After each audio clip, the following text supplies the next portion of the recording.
Hello दोस्तों, इस video में मैं आपसे बात करेंगे कि रेन वाटर से प्लांट की ग्रोथ कैसे इंक्रीज होती है।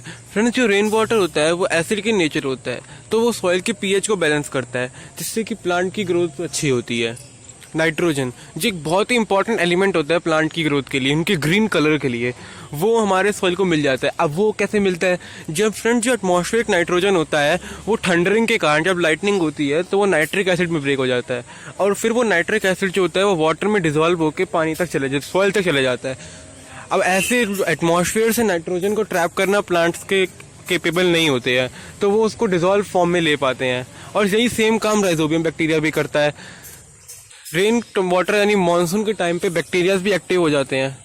अगर बैक्टीरिया एक्टिव होंगे तो सॉइल की फर्टिलिटी को इंक्रीज करेंगे, और सॉइल को फर्टिलिटी को इंक्रीज करने के लिए वो डिकम्पोज करेंगे, यानी वेस्ट मटेरियल को डिकम्पोज करके उसमें से भी उनको मैन्योर मिल जाएगा।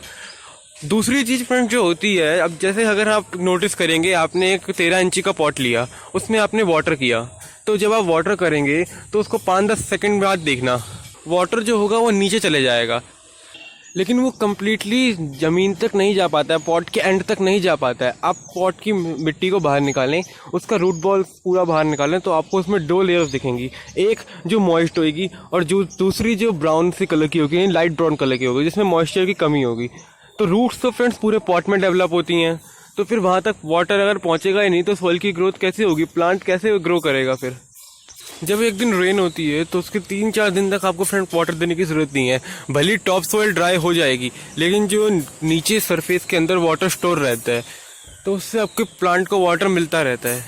दूसरी चीज़, वो हमारे प्लांट को एकदम अच्छे से वॉश भी कर देता है रेन वाटर।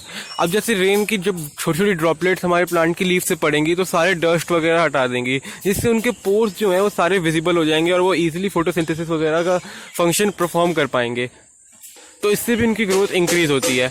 अब थोड़ा सा जो हार्मफुल इफेक्ट है, अब वो हमारी सीडलिंग्स पे पड़ता है।